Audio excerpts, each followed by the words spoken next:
We're headed up to Journeyman North East Duals. I want to give you a quick preview of the teams we're wrestling and where our team is so far this season.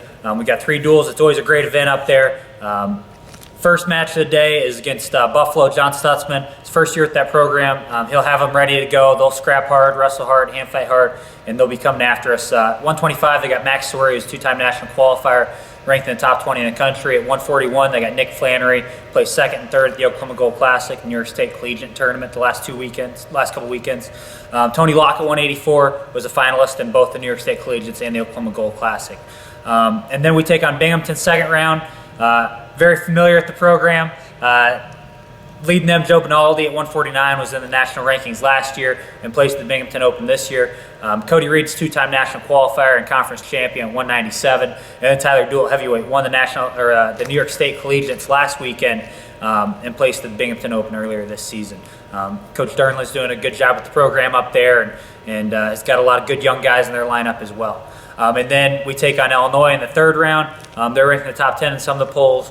Coach Heffernan produces a great team year in and year out for the University of Illinois. Leading the way for them is 125-pound national champ, 2-time All-American, Delgado.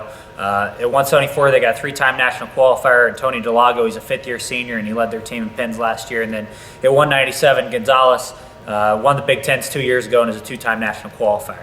So let's look at the 3 teams we're wrestling. Looking at our lineups, we had a pretty good weekend this past weekend. Perez went 2-0 and is now 10-1 at 125. Chris Wilkes went 3-0 and is now 7-1 at 133. Sam Spino likewise was 3-0 and is 7-1 at 141. Brian Hammond didn't have a great weekend last weekend. Hoping to see him rebound this weekend. He went 1-1 and he's now 8-2 on the season. Tommy Gant is 6-1 on the season, went 2-0 this past weekend. Nigel Jones is undefeated with a 7-0 record after going 2-0 this past weekend and has a string of 3 pins in a row, and he's looking to continue that this weekend. Peter Rinda and Shane Brady are both 6-1 and 2-1 over the past weekend, both true freshmen doing a great job in our lineup. At 197, Karan Jones only had 1 match this weekend and won his match and is now 5-1, and then Nick Wisdowski is 8-0 with all bonus point victories so far. So we're excited to get up to Northeast Duals and compete this weekend. It's a quick recap of our lineup and a look ahead at the 3 teams we're wrestling.